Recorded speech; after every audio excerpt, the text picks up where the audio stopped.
Welcome. Before we get started, we want to acknowledge that there is a lot going on in the world right now, a lot. But we are here today to celebrate Prince. It is a special day today, but we're going to wait until after the housekeeping to get into it. And let's get this party started with one of my favorite songs from Madhouse. And if you know your Madhouse, you should know what number this is. But if you don't, it's okay. So I can tell you this though, whether or not they know what number it is, it's fitting for a particular song we talking about today. Yes, very much so. And we have Drea Dances first in the chat.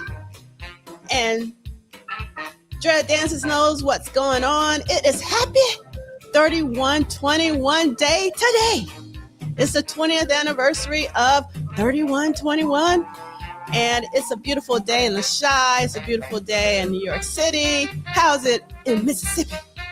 It's great. We went from 34 degrees 2 days ago to 80. So I always tell people, if you're in Mississippi, if you don't like the weather, just wait a while. It'll change. Yes. We got Boombox Guru. We got Lisa Williams from H-Town. We got Ron Kayla. We got Raywin. Yes, Raywin, today is the anniversary of Prince's album 3121, and I know you're going to be disappointed because Michael Dean is not going to be with us today. Just want to let you know. And we got Christina from Minneapolis. Oh, this warms my heart, even though this music is really loud because I love it. Oh my God. My favorite day of the week because of what did Prince do this week. That really means a lot. Thank you so much, Christina. We got Nick Felden from Denver. March 31st. Somebody knows what's going on. Like, forget 3121. No, we're not going to forget 31. We're just trying to be funny. But March 31st is really important too, because it would be 40 years since the release of Parade. We got Andre Staley, what up, though? And I don't think so, but I would love to be surprised. We'll see. I'm going to keep out hope alive. Keep hope alive. Keep it alive. Yes, that's right. And yes, I love this Blade Brown. Saw Power Fantastic and felt a mist of dopamine in the air. One of the best songs Prince ever recorded. Power Fantastic. We got RTL 49. Yes, it's going to be a beautiful day and night in Chi-Town. We got Sister Charles from H-Town. Yes, we are going to play in the sunshine today. We got Man Ray 10, Happy 3121, as well as the first Purple Spring weekend. That's what I'm talking about. We got Melvin Rush. We got Chris Bourdain from Columbus. Bourdain, what's happening? Yes, we got our timekeeper. We got Rockabosh. I'm getting all excited because this is when the song starts to speed up. All right. It's really low to me. I'm still sick, so my ears are kind of still clogged up. So I don't know. I'm probably loud as heck. All right. You got that in the club talking loud over the music vibe going on. What'd you say? The drinks cost how much? Yes. And we got Happy Saturday. I think it's time for me to bring out my fan. There you go. It's getting hot in here. Don't you feel it? That's it. It's rising. Yes. We got mooches. There we go. We're about to kick it in now. All right. I'm sorry. This is just one of my favorite songs.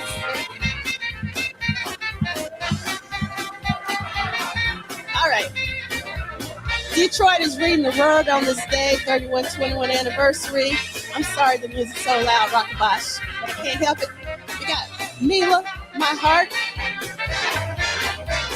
We got LTKK. Yes, best part of the week is here again. Oh, thank you. This is my comfort show too. Hopefully you're chair dancing or got out your seat and dancing. Yes. Welcome to Pat Confetti.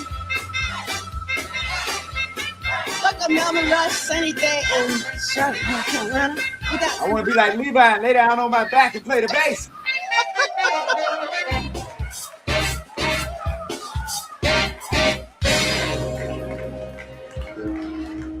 Amen. Amen. Hallelujah. Hallelujah. Oh my God. I'm hot now. Such a fantastic song.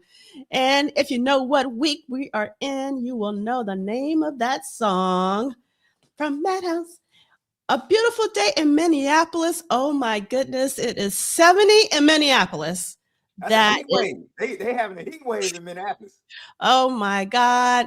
We got Adria 3121 and Parade on My Birthday albums. We got a PSA. Thank you so much, Jamal. For those of you who are joining us while using your phone, you must briefly exit out of the chat to hit that like button, then hit live chat, and you're back in 2 seconds. That's what I'm talking about, Jamal. Thank you so much. I really appreciate you. And we got Carol out here at the beach. That's what I'm talking about, Carol. Out here out at the beach like Manisa on the Madhouse Records. It is quite warm, but no rain. Yes, we have so much to be thankful for. As C. Lee often says, we are vertical, and that is something to be grateful for. That's it. All right. So the sound is choppy. Is the sound choppy? Maybe it's in the chat, not to me. Yeah, y'all let us know. Did it get better? Did the sound get better? Is it still choppy? Let us know. Yeah, let us know. And it may be, who knows? It might be on my side. It might be on your side. You never know when it comes to the interwebs. We got El Michelle. And just so you know, I'm going to get some shirts made saying no apostrophe. No apostrophe.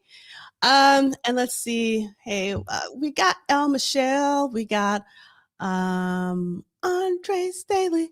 We got Andrew. Welcome. Yes. Power Fantastic is the cut. And this is fitting that Andrew's here from Las Vegas. That Las Vegas residency 3121. We got Heavenly Gains in the house. We got Blade Brown. Yes, Kicking with Grease. Thank you so much for please hit the like button. I love this Rockabosh. Praise and music meets the Delta Blues. There you go. And yes, so Raywin is on it. The Prince YouTube channel released a live video from Club Las Vegas on January 2020, 2007. They released that yesterday. And it does have When the Saints Go Marching In Festive Vibe, Chris. Thanks for that. And Carol Brooks says, after watching Mr. Christopher and Michael Bland talking about celebration on April 21st at Paisley Park, I'm ready for the parties and the wings. Okay. I have to add that to the playlist because I didn't watch that. And we got, yes, I got this, but thank you. It never hurts to say it twice or 3 times. So DJ Rashida and Ruth are doing an IG live for 3121 today, but also for the GoFundMe of today at 3121, talking all things 3121 and chit-chatting. And so RTL 49, sounds good, sounds fine. Okay, now it sounds good to me. No chopper screw. Thank you so much. Thank you so much. Kim, if that had been about 5-6 years ago, I would have had no idea what chop or screw meant. That is how out of the hip hop loop I am. I did not know what chop or screwed meant about maybe 4 or 5 years ago. So appreciate that, Kim. All right. So let's get our housekeeping. We are week 12 of What Did Prince Do This Week. We are here every Saturday at noon Eastern Time. And this is a very slow read of Duane Tudahl's Prince Studio Sessions book series. We are waiting for 87 through 89. We hope. And we're going week to week, not date to date. One day you will figure that out. And we will be reading this week, Wednesday, March 19th, 1986. So if you want to get your books together, Wednesday, March 19th, 1986 through Saturday, March 22nd, 1986. And you do not need the paperback version, but this is the one that me and Sheila has. It has the circle and it has the updated version. It has more pages and all that. Yes, yes, yes. This is where we are in the book, almost halfway. Well, technically a little over halfway, because Duane, one of the things I love about Duane's books is these are the notes right here. Right. So these are all the notes. You're going to get these notes. You need those notes, especially for a quote that's coming up. I don't know if it's going to be this week or next week. I can't remember. But I always wonder about this quote that gets quoted a lot. So we're going to talk about it. And these will be archived at Polished Solid as well as at Undine. Please subscribe, turn on the notifications. Please hit that like button like Jamal said. We really appreciate it. The algorithms don't love me at all. So if you don't mind hitting the thumbs up, it would really help spread the word, not just about Duane's book, but also why I'm doing this every single week for Prince's work ethic. It was not magic. It was work. So that is why I'm doing this work every week, to remind myself of how much Prince worked, so I don't need to complain, not one bit. That's right. And yes, 331 is just around the corner. Okay. And yeah. I was just gonna say, my favorite rendition of 3121, and there are a lot of them that I like. There are a lot of ones that I like, but for whatever reason, I really love the one that he did on BT at the end of the Shaka Khan tribute. Remember when he played, he in the band for the Shaka Khan, and then so he closed that actual BET Awards with 3121. And that is one of my favorite renditions of that. Don't know why, because it's a little bit slower than the other ones that he did. So there's some ones that are faster that I really dig those too. And I tend not to like it when they're slowed down. I would say that She's Always in My Head is like one of the few songs that I like when he slowed down. So yeah, I really love that. So if anybody have never seen that version of 3121 at the BET Awards that year, go check it out. It is really great. All right, that's it. All right, I'm going to make a note of that, so I'm going to add it to the playlist. And all right, let's see. Oh, Lady Cab Driver said that's also my favorite. Prince killed that. Yes. And LTKK said musicology through 3121 was such a fun era. And that's the reason why it's really important, if you can, to actually log into IG Live later today, because Ruth was involved through that entire run there. So if you want to learn more about that, I really appreciate it. Thank you so much for sharing the symposium information with your three sisters. I love that you're all Purple fam. That really means a lot for you to share the information, because I'm really bad. I'm really piss poor actually at social media, if you haven't figured that out. So any help in helping spread the word, I would really appreciate. And Man Ray 10 also says, Sheila, yes, the BET Awards live version of 3121 is stellar. Oh, thank you so much, Carol. Having this chat in class today is so special because the energy in the world is high right now. And talking about Prince Genius in such a high and happy mood is truly power fantastic. Yes. So important to continue to celebrate a man who has brought us so much joy, especially during times like these is when I hold on to Prince more than ever. All right, so this is our hashtag WDPDTW for why does Prince dazzle this way? That's right. And the estate of Prince Rogers Nelson is not affiliated, associated, or connected with the What Did Prince Do This Week book club series. This is an independent endeavor. You should know that, but in case you don't, and our community guidelines are, we choose to be a community even when we disagree. Let me try the tall one. So that might be too tall.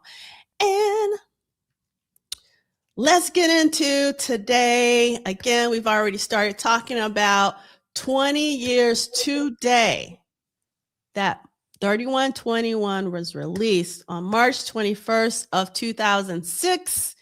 I brought out my vinyl just for the collectors in the house or anyone who wants to be a collector, because this is one of the rare gatefolds, and a gatefold is what opens up when you have like 2 records. So this is beautiful.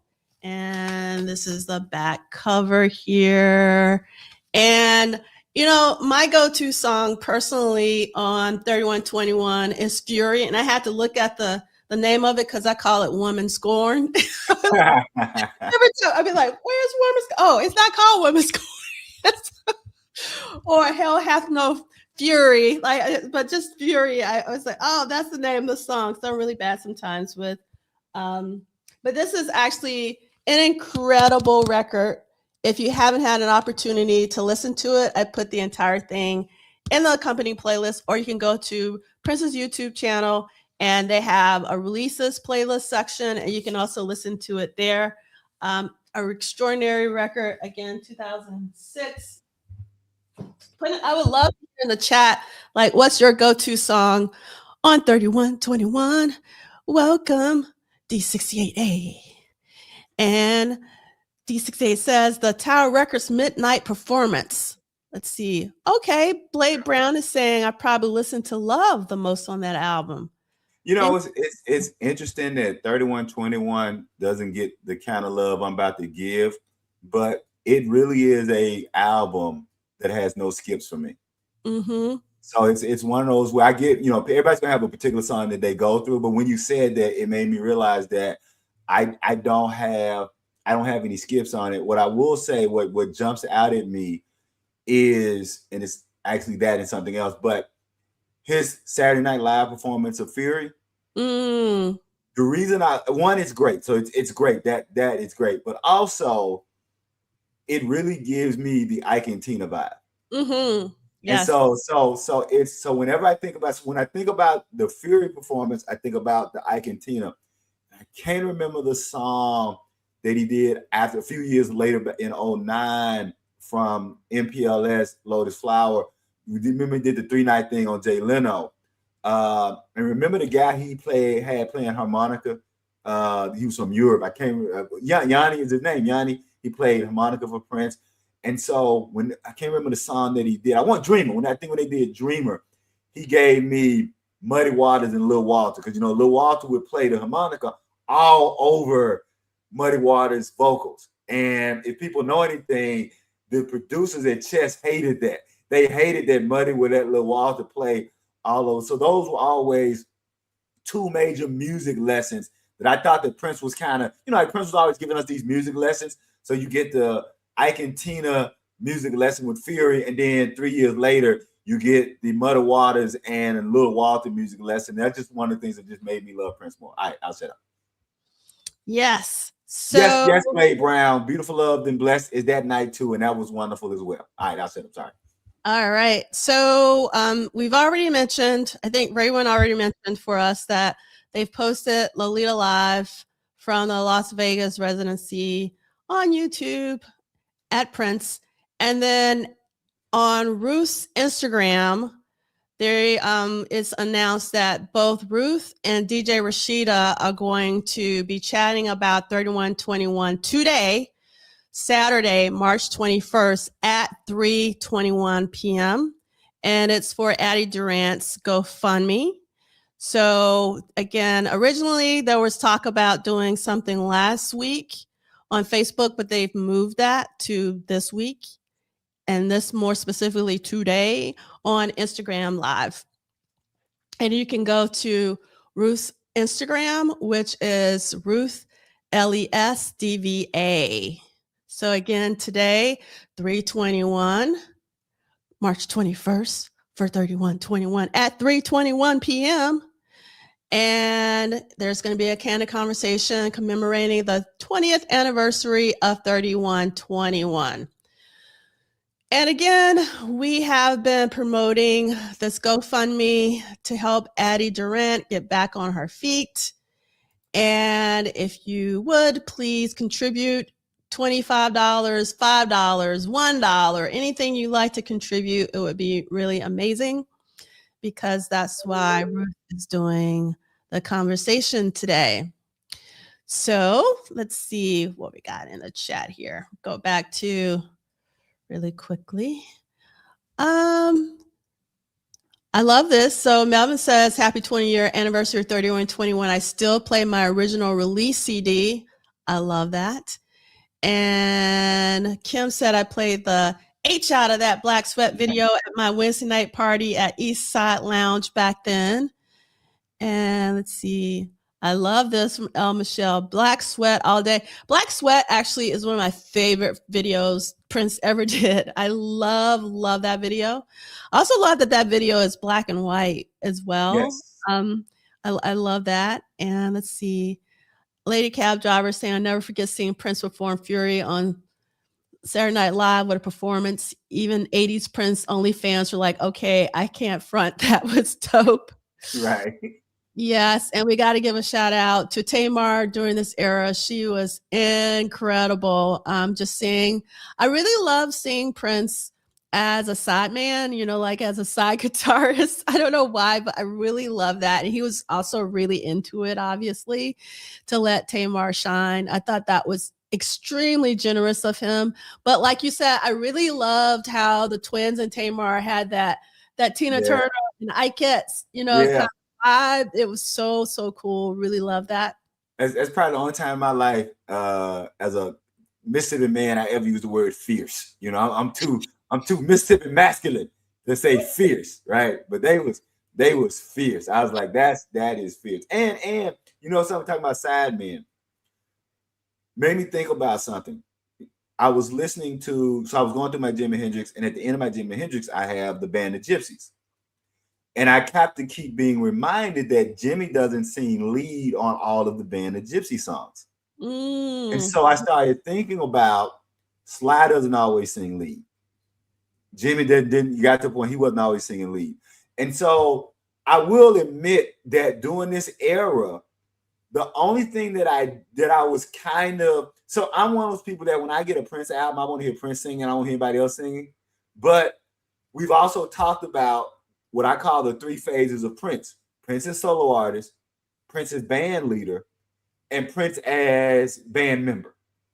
And I think that this era that you're talking about is not necessarily band leader Prince, but like you say, Prince as side man, Prince as I'm in the band, and you know, which I think really comes out in the Shaka Khan tribute, right? With him living out his fantasy of playing next to Stevie Wonder and playing behind, there you go, Theo, right?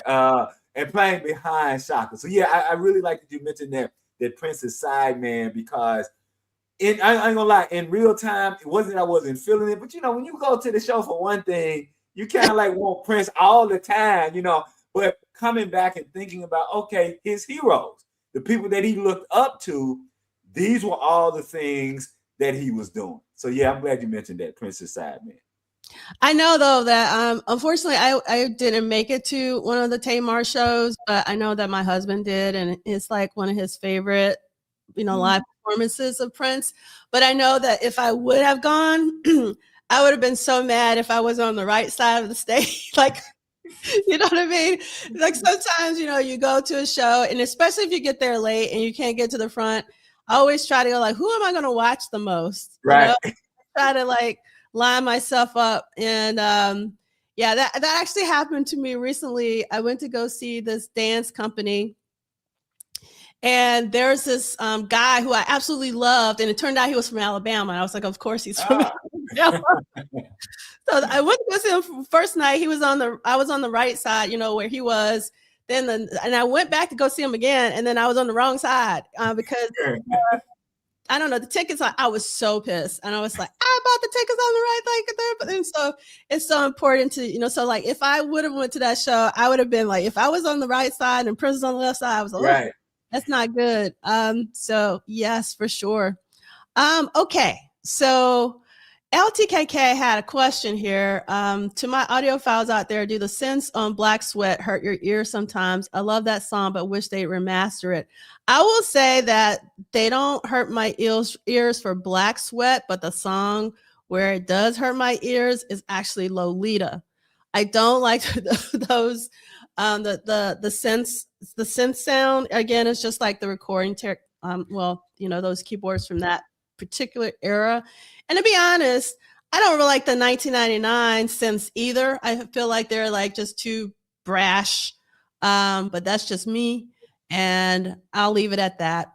So let's start another unnecessary Prince debate.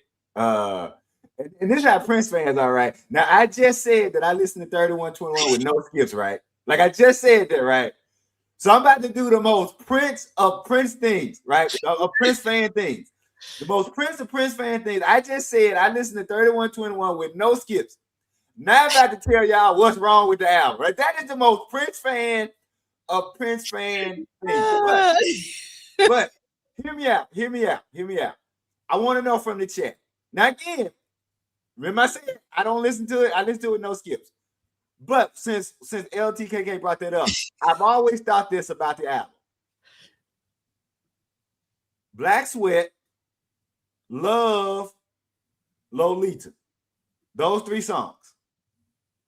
I always thought that it would have been a completely different album and probably would have done even more if all of the synth parts were replaced by guitar. So I want people to think about those 3 songs: Black Sweat, Lolita, and Love. But instead of with the synth parts, all the synth parts being played by guitar. That's the one thing I always wanted to, if I got to meet him later after time, why did you go with synthesizers rather than guitars? Because I just think that it would have, but I also think that what was happening at the time in music, it fit right that era. So the synthesizers fit that era.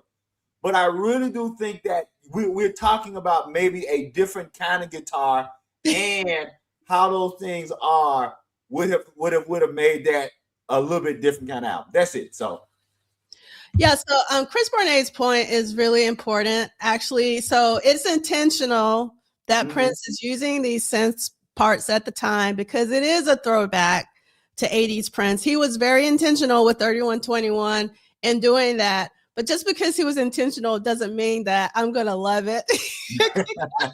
That's who I am.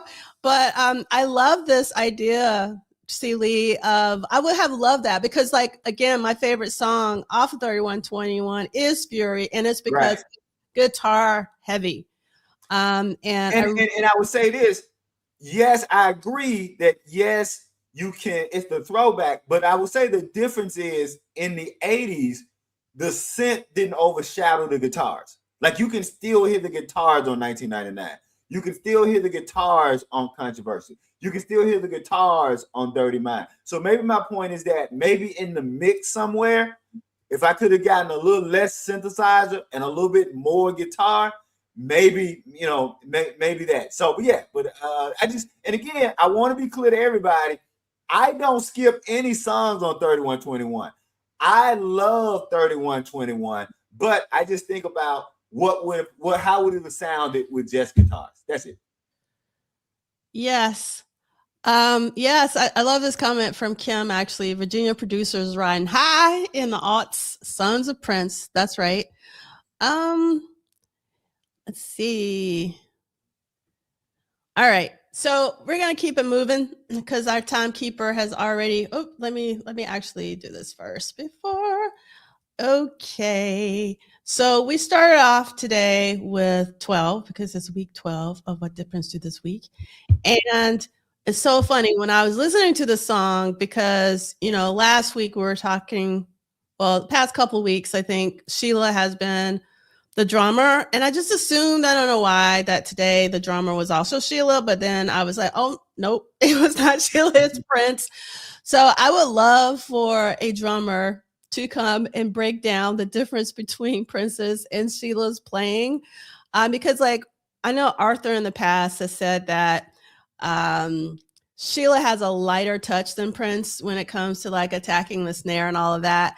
And when I first started listening to it, I was trying to get that framework. Well, it sounds a little like he's not, whoever's playing this isn't attacking it as much. So it must be Sheila. And then I look at Prince Files and go, no, it's actually Prince. So this is, what I consider a true Madhouse song because it's just Prince and Eric leads on this one. And again, we are week 12 of 1986, episode number 164. I cannot believe we've done 164 episodes. We are in our 4th year of What Did Prince Do This Week? And we are only here because of all of you in the chat. You are what sustains this. So thank you for being here. So this week, Prince was in the studio 3 days and he recorded 3 new songs. So I'm going to wait for a second. What 3 new songs did he record this week? See who did the reading in advance. And you should know one of them because that was the thumbnail. And also someone already put in the chat that this is what this week is about. So let's see who's going to come through with what 3 new songs did. And while we wait for that, I always forget that it was a 2-year break between 3121 and musicology, which shows just how much fun I was having with musicology. Now, I will granted that I was also, while listening to musicology, I was also listening to musicology while at the same time listening to Slaughterhouse and Chocolate Invasion. So on my musicology list, I have all the musicology songs and then it follows Slaughterhouse. And so I kind of listened to those 3 albums together. So maybe that's why I made those 2 years not seem as long. But, that's looking at it now going like, wow, that's right. It was a 2-year break, but it didn't seem like it. And plus, we was chasing Prince all over the country. At least I was stalking Prince all over the South doing the musicology tour. So that also helped.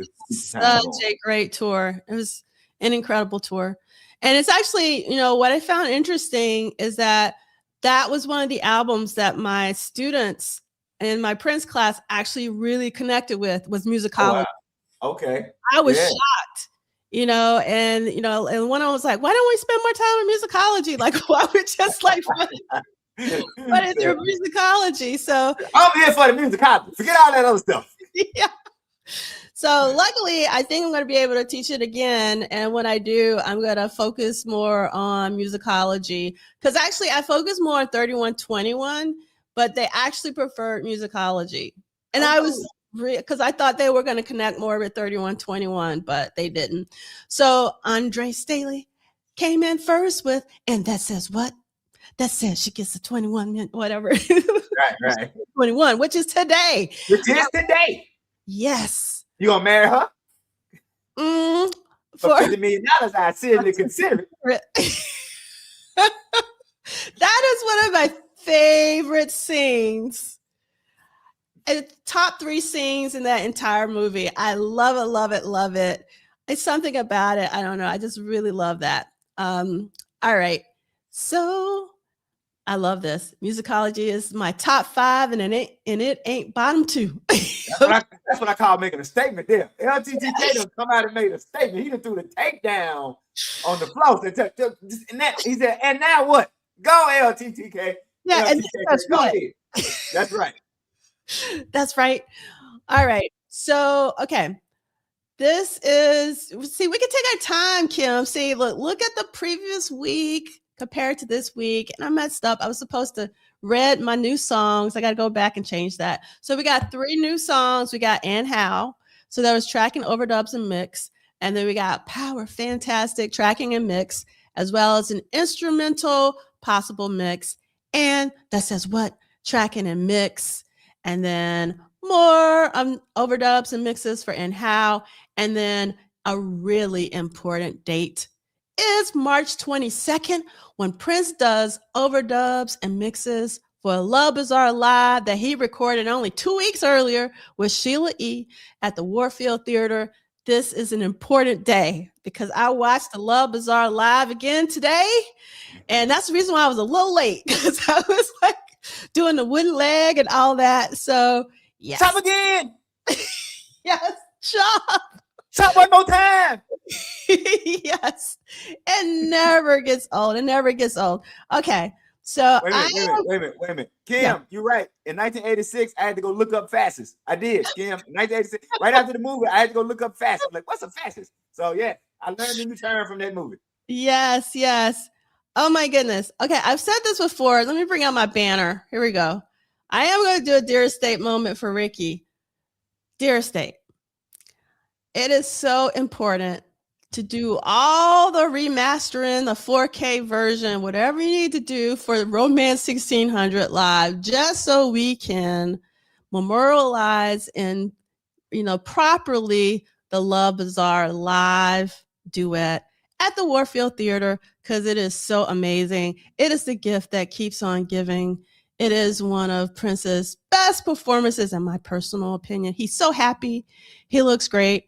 And it's an amazing, amazing thing to restore. So let's make that happen for Ricky. So let me put my Dear Estate for Ricky. All right. Okay, let's see. Let's go back to my banner. And we miss Ricky, so I wish he was here with us. Okay, Lady Cab Driver. Go ahead on in, Lady Cab Driver 72. Go ahead on. I love that. Okay. All right. So let's get started with our first reading of the day, and I will read it because it's a little long. And let's get it started with Wednesday, March 19th, 1986. And how tracking, overdubs mix, power fantastic tracking mix, power fantastic instrumental probable mix, Gap and Boulevard home studio. Can you believe Power Fantastic was recorded at Gap and Boulevard home studio? That is where the magic happened, at the Gap and Boulevard home studio. And think about how clear it sounds. Yes. Yeah. Yeah. Even the bootleg we got was clear. Yeah, it really was. And if that was in Chanhassen, Minnesota. I wish Michael Dean was here just so he could say Chanhassen. I can't remember how he pronounced it, but I loved it. Because I'm from Alabama and we make up our own words. So I really appreciate it. I'm not making fun of it. And producer Prince, artist Prince and the Revolution, engineer Susan Rogers, because I love my Alabama roots, in case somebody thinks I do not. I'm really proud of Power Fantastic, and I thought it was a beautiful collaboration between the three of us. Lisa Coleman. All right. Rehearsals for the upcoming tour were in full swing, and the band was connected on a deeper level once again after some time apart. Prince was not only preparing the Revolution for a potential tour, he was actively recording at his home studio. But so far, he was working mostly as a solo artist and not as the leader of the band. It's funny, we started talking about Prince as a band leader earlier. It was really a special day because it was not often that he would have the Revolution come to his private space at the house, reflected Wendy. Back in the day, he would, but once things got really big with him, his home didn't really end up being the hangout zone like it used to. It was much quieter back in those times. So to all be together in his space was a special moment and not common, kind of a rare moment. There was a basement studio that had a large control room and a medium-sized isolation booth right next to it, remembers Susan Rogers. The piano was upstairs, and it was used for smaller projects. We tried to fit the whole band in there once, but it wasn't big enough for a band. The composition that Prince wanted to record with the band at his new home studio was Power Fantastic, which was based on the instrumental recorded by Lisa and Wendy called Carousel. Power Fantastic was a song that the three of us wrote together, Wendy, Prince, and myself, according to Lisa, and the melody that he put on it was so beautiful. I didn't expect that he would write anything to it, she continues, but then when he was like, yeah, I wrote lyrics to it, I was kind of amazed because I thought stylistically it was a little off. It's kind of jazzy, or I don't know what it is. I didn't think it was really a Prince song. But then when he added what he added and the way we did it, it fit right in. And I was like, yeah, that is a Prince song. The music was written by Lisa and Wendy, recall Eric, but was mistakenly attributed to Prince on Prince's The Hits, the B-Sides album. It was a mistake because Prince knew that it was Wendy and Lisa's, although I think Prince wrote the lyrics for the song. The music and the arrangement was basically Wendy and Lisa's, and we rehearsed the song in the warehouse that afternoon. After rehearsing, he asked if it was possible to do the whole band at the house, and I said, well, I think so. I think we have everything we need, says Rogers. We set up the band with Bobby downstairs on the drums, Lisa upstairs on the piano.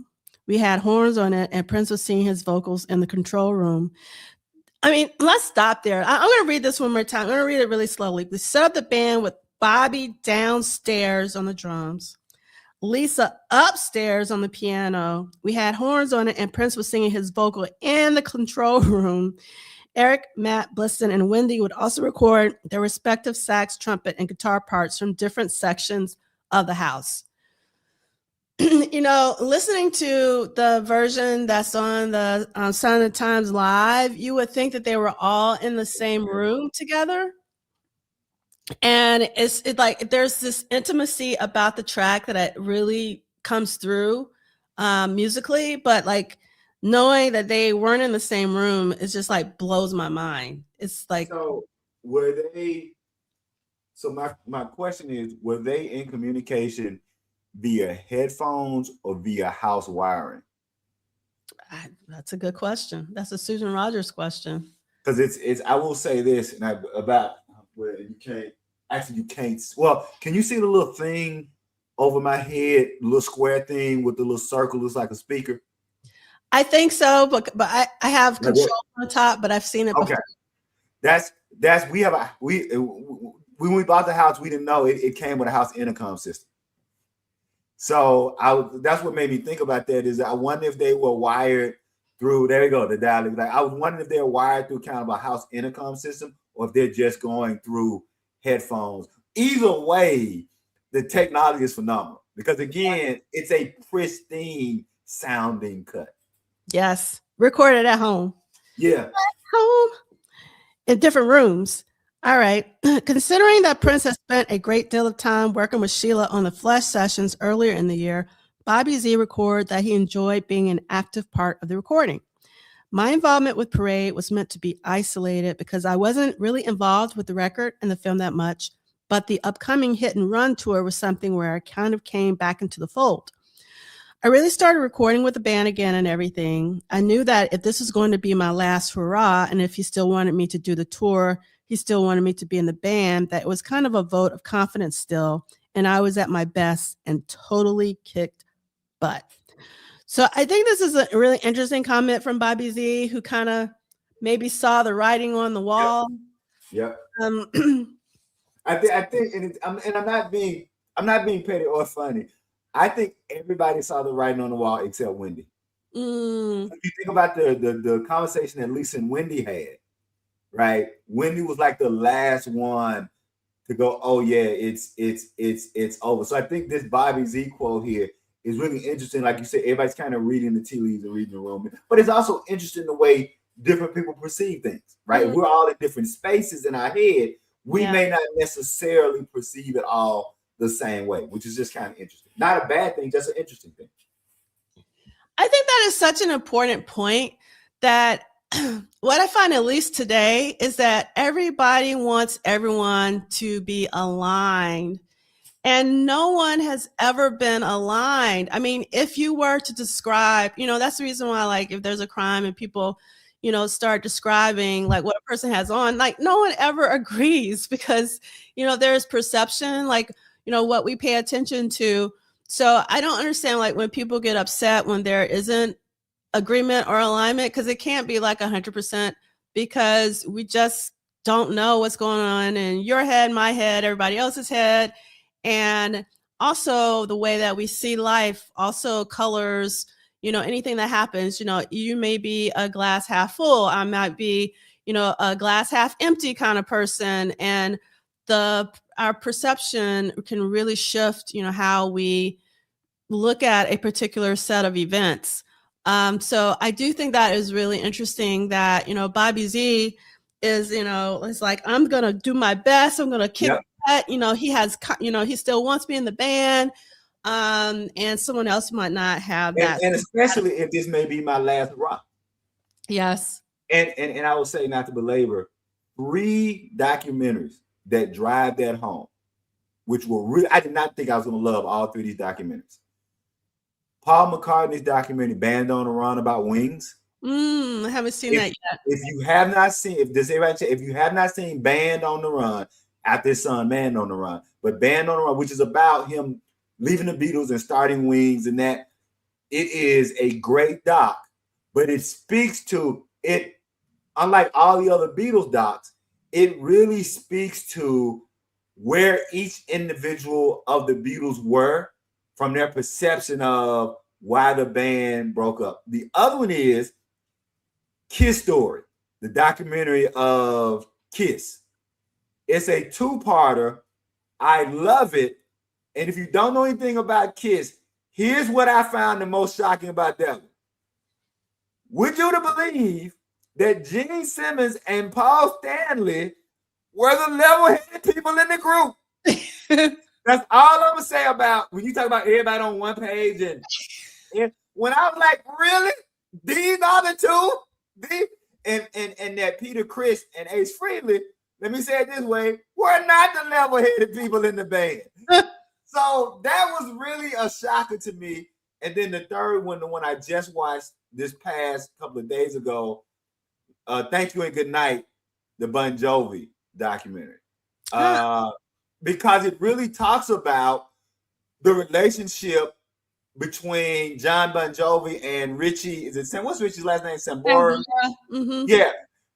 It just really talks about their relationship. And to bring it back to Prince, John and Richie's relationship would be akin to Prince's relationship either with Dez or Andre.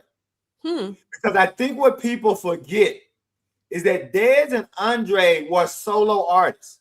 Dez and Andre, they had no intentions of spending 20 years with Prince. And I think a lot of people get that twisted and they don't understand that even though, let's say Andre may have left under different conditions than Dez, they were never going to be there for 20 years. And so when you understand that relationship, Richie, for the most part, I wouldn't call him a solo artist, but the fact that he and John were together that long, right, was really interesting. So I would say to your point about watch those three documentaries and think about Prince's relationship and what we're talking about with bands breaking up, and you really will see how 4 or 5 people in a room all working for the same goal may not see it the same, and that's not a bad thing. That's just being human. All right, I'll shut up. All right. So let me go back to where we are. Okay. Because the arrangement had been rehearsed in the afternoon, the recording went smoothly, especially considering that not everyone could see each other. Prince communicated over the headphones, instructing them to spend the first minute warming up, ad-libbing to a peak, and then to quietly resolve that brief section once they heard him whisper, shh. This whole song is pretty incredible, especially with the beginning like that, remembers Atlanta Bliss. That's the noise of the world. It's just crazy and crazy and crazy. And then all of a sudden, it just focuses down. You turn out the lights, turn up the sound, and we're really focused. It's everyone that's listening in the one spot. That's what music is about. And I think that's one of the things that's kind of missing from today is this idea of like deep, dedicated focus. The song was recorded, as I remember, in one take, remembers leads, and Prince did a scratch vocal, which he then replaced with his final vocal. The headphone communication helped bring everyone together despite being scattered around his house, according to Lisa. That's a great little peek into what we did. That's how we worked. He would be in our headphone and talk us through it. We needed the unifying voice in the headphones saying, okay, now do this, because we couldn't see each other. So it was really odd. Rogers recalled how the under-equipped new studio provided her a unique vantage point for the recording. The band was all set up in various parts of the house, and Prince was going to be in the control room singing, but there were no headphones for me, meaning Susan Rogers. And this is Susan Rogers. I had to be in the control room with him and also have the speakers off because we didn't want leakage. So that meant he had to sing in the control room with me hearing no music, only his voice. What a place to be. That is where I would have wanted to have been. And we set up the vocal mic in the furthest corner of the control room. He had his headphones on. And we set the vocal mic in the furthest corner of the control room. He had his headphones on and he sang the song from top to bottom, and all I heard was his voice. And it was just heart-wrenching and beautiful. This was a magical moment. So that answers the question then. They're all listening through headphones. Yeah. That's how they hear each other. Because she can't hear anything. Yeah. Ah, okay. Yeah. Witnessing such an unguarded and almost intimate display of his talent was different than anything Rogers had experienced before with Prince, because he would normally send her away and record his own vocals.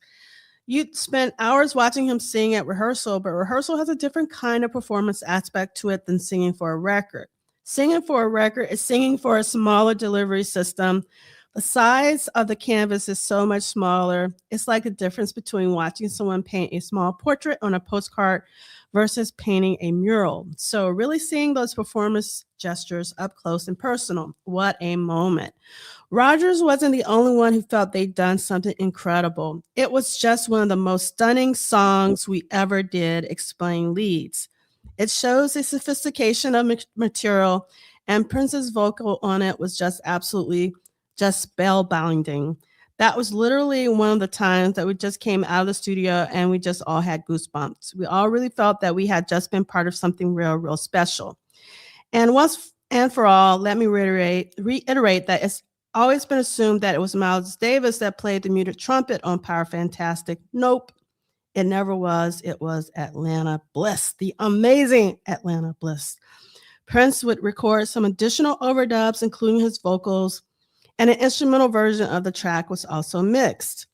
The band was also enlisted to record the upbeat and how, which showcased the trumpet and sax of Atlanta Bliss and Eric Leeds, and the voices of Lisa and Wendy on top of Bobby's drumming. The use of a steel drum gives the song a slightly tropical vibe. This relatively fast recording would be revisited the next day. I really want to hear this version of And How. This status, despite the feeling of accomplishment and growth within the group, Prince decided to put the recording of the instrumental warm-up and Power Fantastic on the shelf until 1993. 7 years later, when a version without the intro was released on Prince's The Hits, the B-Sides 3 CD set, the first run-through of the song would be released as Power Fantastic live in studio, 6 minutes and 22 seconds with an extra 55 seconds of Prince's instructions to the musicians. And those 55 seconds are so priceless. We're going to talk about that in a few minutes. On the Sign of the Times Super Deluxe Edition in 2020. The 2-minute And How was not released before Prince's passing. The track was expanded 4 minutes and 13 seconds by David Z. and Levi Cecil Jr. and recorded by Javetta Steele and was released in 1991 on the French version of her first solo album. Here it is. And there's a coda. According to Lisa, Joni Mitchell misheard the lyrics for Power Fantastic. One of the funny memories I have of that is that after we recorded it with the band, we were back here in LA, and me, Winnie, and Prince went to Joni's house, and Prince played it for her, and she loved it. She got the lyrics wrong, but it's actually a better lyric. Power Fantastic isn't your life elastic, and that's not the words. It's Power Fantastic isn't your life at last, but isn't your life elastic? That's such a great line. And we were like, oh no, that's not what it is. Despite the comical misinterpretation, the lyrics remained as written. All right. So I will say, when I think of the Sign of the Times Super Deluxe box set, the first thing I think of are those 55 seconds and how grateful I am for those 55 seconds of Prince giving instruction to the band. One, because again, it is an example of Prince as band leader. But two, I used to get a lot of jazz box sets. Like there's a Sarah Vaughan box set. I can't remember which one because I have so many. But whenever she would do multiple takes of a song, she would never sing it the same way. Never. Right. So like you have all these takes. But for this particular session, she was actually sick. Like she had a cold. But she was singing flawlessly. So in between takes, they'd be talking, she'd be coughing. It was just like, I was like, I want that for a Prince, you know, like, that's what I want. Like, give me the whole like take. And so like they do that often also with like Miles Davis box sets. You get like, you know, the false starts and all of that. So that's one of the things I really love about jazz box sets, that I wish were included if we have any additional things like that with the Prince box sets. That would be really wonderful. I agree. I am more so. I like that kind of thing. If I'm watching a documentary, like if I'm just listening to music, I don't like it. So I never replace the Power Fantastic that's on the Super Deluxe with where I already had it, because I just kind of, I'm not as into the rehearsals as you guys are. But in a documentary, like I'm watching a documentary, I definitely want that. Because then for me, I'm really getting to see and hear about Prince as band leader. So I love like the stuff that we got from the European thing, the Love Sexy, what Prince is, look at the shoes, my God. But he talks about and he talks about what Sheila is drumming, and he's talking about don't put yourself to sleep with the drumming. So yeah, I like it, but I like it more in the documentary realm as opposed to like if I'm listening to songs. That's all I listen to though, Celie. I mean, I rarely listen to the albums. I rarely listen to albums. I mean, there's certain songs like Power Fantastic where I do want to hear the studio, like Ballad of Dorothy Parker. I want to hear the studio version, but 9 times out of 10, I want to either hear a rehearsal or a live version of the song. Almost always. So that's the reason why we're going to take time for another Dear State really quickly. And I'm going to put my banner on here this time for Ricky, Dear State, for Ricky. We would love to have more live rehearsal footage. That would be amazing. All the live rehearsals would be great. That's all I'm going to say. Because I will say it some more on another day. And the way I get my live fix is after I listen to all the studio albums, I come back and listen to all the tours. I listen to all the tours chronologically. So I still get that feeling of the moment of, oh, this is when I was at the Controversy tour. And then the next one, this is when I was at the 1999 tour. So I'm like you, but I do it that way. And I'll say this, and I want you and the chat to help me with something. So, and I know this may sound crazy to people. Whenever I think about Power Fantastic, I always think about the grand progression.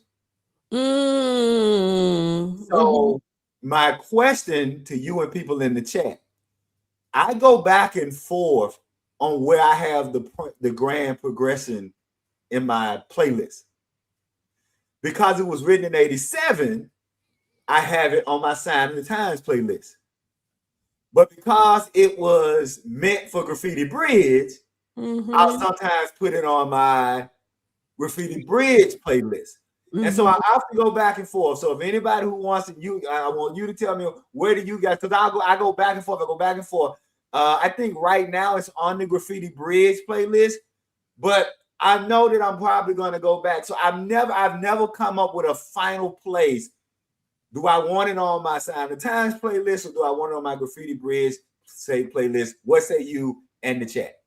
Well, I think I would probably also put it with Graffiti Bridge only because that's, like in real time when you hear about songs, right? Attach it to an era. And I was hearing it around that time, for the like mentioned and stuff. So I would go with Graffiti Bridge. That would be my final answer. And I know you don't cuss, but just as for a sentiment, when you saw Graffiti Bridge and Prince had all them songs, was you like, where the fuck these other songs at, man? What up, dance the who? The what? Where the hell are these other songs? See, Lee, this is where I was. No, you're not gonna have Jill Jones singing vocals to somebody. Like, I was so mad. Okay. I couldn't get past that. I was like, why you got her lip syncing to Alyssa Fiorillo or whoever it was? I was like, this is like so petty. And I don't know. I was really mad about that. Like, really mad. I was mad, but I was kind of like, I don't think that's her. Like, I was like, I don't really think that's her, but okay. And then the other thing is, I'm sorry, we're getting to a graffiti bridge of like offshoot, but I hated the performance of Shake. Even though we love the Shake button, but I hated the performance of Shake in Graffiti Bridge because there's so many amazing songs on Pandemonium. And I was like, really? So, yeah. You know I'm Team Shake, so I'm just leave it there. I am the reason why Brother Dean created the Shake button. If you wasn't here, you got to go back 2 or 3 years. But for y'all don't know, see me back in is the reason why Brother Dean. So actually, he's mocking me with the Shake button. For folks don't know, we love it. But the reason Brother Dean created the Shake button is to mock me for being Team Shake, and I'm still Team Shake. Awesome. So Rockabye says that Prince had Michael Bland overdub drum parts on Grand Progression. I always wanted to hear what the results sounded like. I would love to hear that as well. And yeah, I want to go back to this comment from LTKK. So this only happens, these false starts. You only really hear these false starts. I haven't ever heard it on anything but a jazz box set.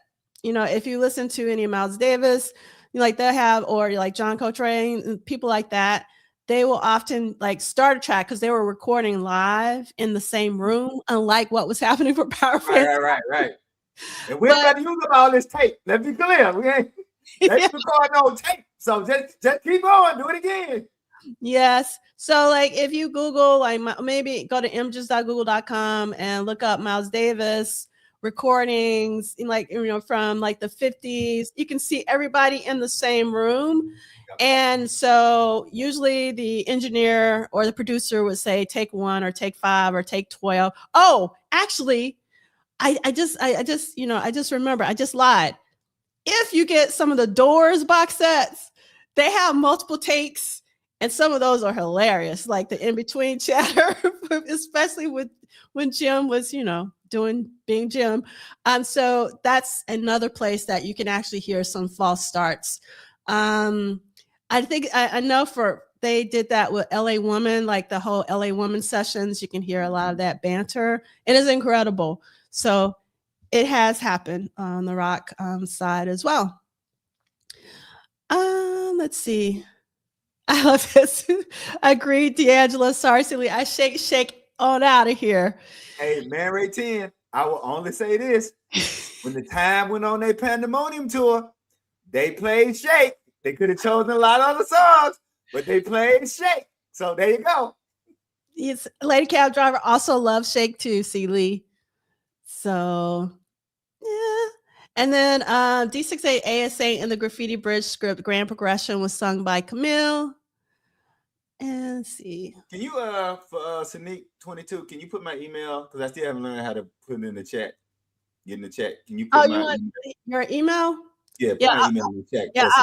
Yeah, I'll do it later. Just because I don't have it right on it. Right. No, you're good. Let's see. Yes, El Michelle. Somebody understands. I am also still mad. Very, very mad about that. Now I will say this. I will say this about to the point about Graffiti Bridge. Now you good, Sneak. You good, brother. I will say this. And how can I say this? So I like the Graffiti Bridge album. Like, again, we're finna do the most Prince fans the Prince thing. But I will say this. The Graffiti Bridge album makes me happy that Prince released Purple Rain and Ice Cream Castle separately. Because if I would have had my choice, all of the time songs that's on Graffiti Bridge, I would have had them on Pandemonium. And that's not me saying I don't like Graffiti Bridge. I like Graffiti Bridge. It's just that singing when Graffiti Bridge came out and seeing all those songs together, I went, yeah, okay, now I see why he did the Purple Rain and Ice Cream Castles thing that way. It's because I know a lot of people remember there was a lot of people talking about how come all of the Purple Rain and all those things weren't all together. I'm glad he didn't. I'm glad it was Purple Rain by itself. It was Ice Cream Castles by itself. It was Apple 6 by itself. I'm glad they were all separately. And so if I have one knock against Graffiti Bridge, was I like the album, but I would have preferred that Graffiti Bridge would have been all Prince songs, and then the time songs would have been on Pandemonium. That's it. I'll shut up. Yeah, so actually, I was really surprised when I was on that When Doves podcast, about a month ago. Mm-hmm. Which is great, by the way. Let's stop. Don't go through that. 2-part conversation. Prof Duff, When Doves podcast. Please check out that interview. It's great. All right, go ahead. What you were talking about? Thank you. So, I got really clear on what my favorite Prince albums were when Prince passed, at least the top 2. I got really, really clear. But before Prince passed, if you would have asked me, what are your favorite? I was like, it depends on the day.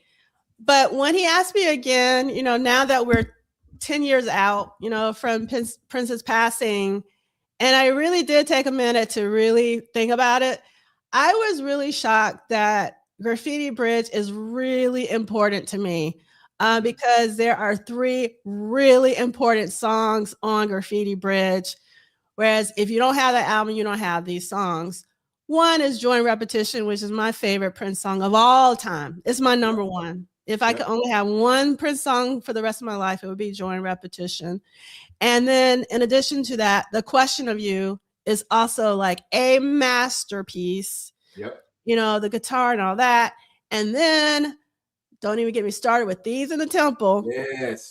Yes.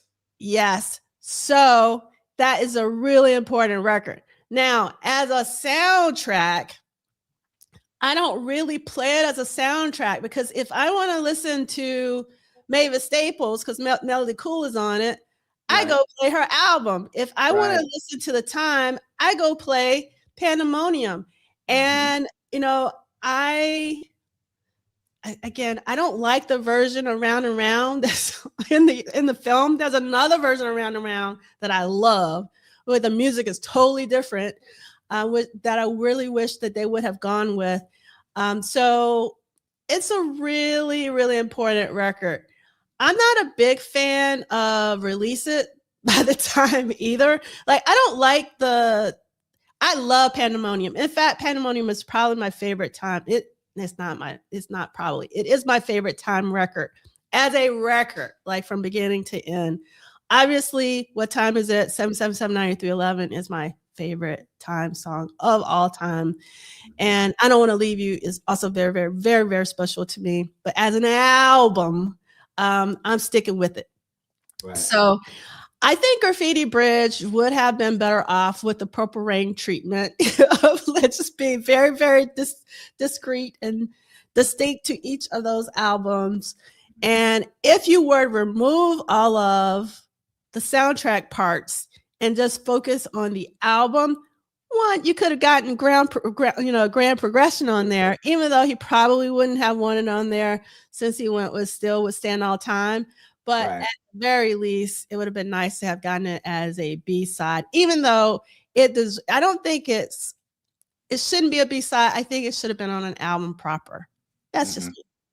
So, yeah, and I agree. And so, AJ 1324, yes, I'm with everything that Prof Duff said and Elephants and Flowers. Like, I'm a big, like you said, it's funny you go back and think, man, my Graffiti Bridge staying? Because it really is. I really love the songs on Graffiti Bridge. So yes, Elephants and Flowers. And to Man Ray 10, the answer is yes, but I'm greedy. So not only would I have wanted the Graffiti Bridge songs on Pandemonium, I would have wanted the Corporate World songs on Pandemonium. So I'm greedy. Like, I want a triple album, Man Ray 10. So not just a double album. I would have wanted them to clean out the vault and have everything on there. And just to your point, I see some people give a little. Let me just give a moment of silence to the monster that Thieves in the Temple is. I mean, I don't think that song gets enough love. No, it does not. It's Thieves in the Temple for me was one of them songs, and I hope people understand what I'm trying to say, that 4 or 5 years after your peak, you still putting out monster jams. Like, that's one of, like, Thieves in the Temple for me is one of those songs that, yeah, y'all all about that. Yes, Edgar. The performance on Arsenio Hall, that's the one I listen to. I actually like the studio version too, but I love the Arsenio Hall with the MPG. But Thieves in the Temple for me, and now here's what's gonna be sad. You know what my favorite outside of the album, my favorite Thieves in the Temple version performance is? Uh-oh. It's the Rock in Rio one. Really? It is not the one. I do not like the one on Act 1. Act 2. I don't like. I didn't really like it for Diamonds and Pearls. I didn't like that arrangement. The looser kind of freeform jam in Rock in Rio, I really love that version better. So, but just as the song, I don't think that Thieves in the Temple gets enough love. And yes, Mary 10, I want that plus the corporate world. That's it. I'll shut up. Yes. So Erica has this comment way back that I missed, and I think it's great. Again, like, this is what I love about being in the Prince community. Like, when we don't agree, like, it's so nice to know that someone thinks that Graffiti Bridge is a proper soundtrack, that they really like that it's a proper soundtrack.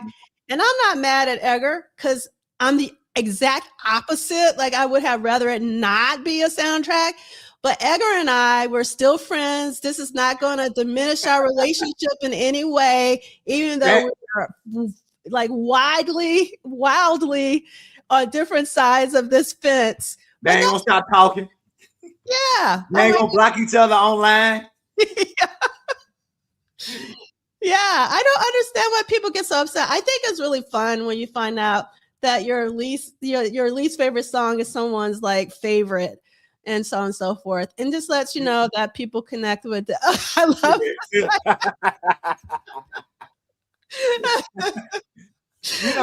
You know what it is. I think that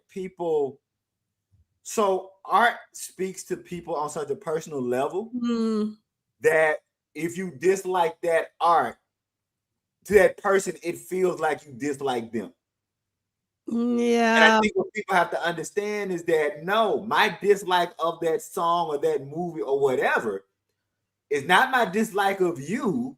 It's just I would say only time I had that, I was ever taken aback. And I wasn't angry, I was just taken aback because I'd never been around anybody like that. It was when I started getting out and I started running into Prince fans who hated Adore. And I was just kind of like, you do? Like, I mean, like, and for those of y'all in the chat who don't know, there are actual longtime Prince fans, they hate Adore. And whenever I would meet them people, I would go, you mean the dude who wrote Do Me Baby? You didn't like you do know he wrote Do Me Baby, right? Like, how could you not expect a song like Adore from the dude who wrote Do Me Baby, right? But that was when I went like, you know what? Not everybody come to the party for what I came for. Like, and I know I say this a lot, I'll end on this. Prince understood that human beings are pie charts with multiple slices. And what I had to realize is there are so many slices in Prince's artistry that there are people coming in the Prince world for things that I would have never guessed people would have come in the Prince world. And that's cool and that's fine because at the end of the day, it shows just how talented Prince was. Okay, I'll shut up for real this time. So, welcome. So, Andre, like, for me, first of all, Melody Cool is on Mavis Staples' The Voice. Mm-hmm. But even though that was released like 3 years later. So what we'd have done is we'd have made him release Melody Cool earlier. That's what we'd have done. Yeah, that's what we would have done. And then like for I guess they would have just been standalone singles. That didn't really happen back then, but I think, Prince was always doing inventive things. He could have just like released them as 12-inch singles or something like that. I don't know. That's a really good question. I had never really thought about it that way. I will say this, which is made me think about how sometimes it is important for stuff you like to be popular. Mm. So Graffiti Bridge is out, Mm-hmm. and it's tanking, and everybody talking about what a terrible movie it is, right? I was surprised. I'm walking through the mall, and they were playing Round and Round, and I was surprised at how happy I was they was playing that song. and I have to admit, probably because I was a little sad and miffed at how the movie was being panned, and so this is the Princess falling off, and right, Prince can be written off, and yet at the same time this is happening at the mall, Round and Round is being played. But you know what that made me realize? Here's what it made me realize, and I know you're gonna look at me and say, "Stupid, you should have realized this before then." But that moment made me realize that Prince's music is bigger than anything else he does. Mm. And that him having a bad movie or him having a bad something, and I should have known that because, you, me, and two other people, the only people who loved Under the Cherry Moon, right? But even though the movie was panned, Prince's music was never panned, right? And so, but that I will admit, it took hearing Graffiti Bridge, and people forget Graffiti Bridge was actually played on the radio a little bit. So that was the moment when I realized, like, oh, okay, so him not doing as well with movies, because I was worried that people not feeling the movies was gonna have some kind of residual effect, and it did have some effect on his music popularity, but it made me realize that the music could survive even the movies not doing as well, if that makes sense. Yeah, it totally makes sense. So one of the things I want to say, and I'll leave it alone, because I really love this comment from Melvin. Art and music is deep and personal. But one of the things I try to tell my students is that if you create something, you have to kind of divorce you have to divorce your emotions from that thing. Like once you put it in the world, it becomes something else, and that you can't take it personally if your work is being critiqued, and it shouldn't be a reflection of who you are as a human being. That's the reason why, and I've gotten into many debates about this with some of my dear friends, is that I can separate art from the artist. And I know a lot of people cannot. And so for me, the art, it can be judged separate from the person. And I know I'm saying something massive that probably Celie disagrees with. I don't know for sure. But I personally can do that separation, because like for me, if you are an artist, you cannot be like, I know that Erykah Badu's, I'm sensitive about my art. I get it. I understand it, but I don't think that you should be, because once you put it out in the world, it's going to become something totally different, and people are going to perceive it, like it or not like it. And so I try to tell my students that you cannot be so attached, that you cannot put who you are as a person, you cannot attach that to the outcome of something that you put out in the world, because you just don't know how people are going to take it. So I'll show you that I agree with you through an example. So my first two books was a collection of poetry and my Prince book, right? The guy wrote, he didn't just write this, he wrote and said, oh no. He says, Celie McInnes's poetry is so bad that it made me physically ill, and I didn't know how I got through the whole book. About a couple of weeks later, he and I were at an event together. Oh no. Dude looked up and saw me, and when I say his eyes got, see, some people in the chat ain't gonna get this reference. When I say his eyes got big as bow dollars, so you from the South like me, you know what a bow dollar is. So when I say his eyes got big as bow dollars, right? So I walked across, because I saw him see me, right? And I walked across the way, and he was standing there, and he was looking like, and I just leaned into him, and I said, hey, player, just close the damn book. You ain't got to make yourself sick reading it. I mean, just close the book. I mean, hey, bro, clearly 3-4 poems wasn't enough for you. Like, and then I just walked off. And then that dude would name, but it was one of those things to where I don't know why it didn't affect me, but I can't make you like my art. and I can't make you like the art that I like. So I'm not going to get upset. What I will do is, what I want to do is understand, because even when people, like if I like something, somebody else doesn't like it, if I can understand why you don't like it, just close the book. If I understand why you don't like it, it may give me some insight. Does that make sense? Yeah. Like, so there have been songs and things that I liked, and somebody came back and told me why they didn't like it. It actually helped me to have a better understanding of the thing that I liked. It didn't make me stop liking it, but so I think that's what I get from it is, I don't just get into why somebody doesn't like something. I like for you to tell me, why don't you like it? Because it actually expands my ability. And then the reverse of it is, there are times, I remember I said on the show, what I love about what we do here every Saturday is that y'all have made me revisit stuff. Remember I told you, Apollonia 6 was just one song for me, like Sex Shooter, that was it. Like I was just like, I didn't. Now y'all got me up to 4 songs, dog. Y'all got me up to. I went from 1 to 4. And so that's what I like about these conversations is y'all give me insight to it. All right, that's it. I love this comment from Sinek. He said, "Is that a Dukes of Hazzard?"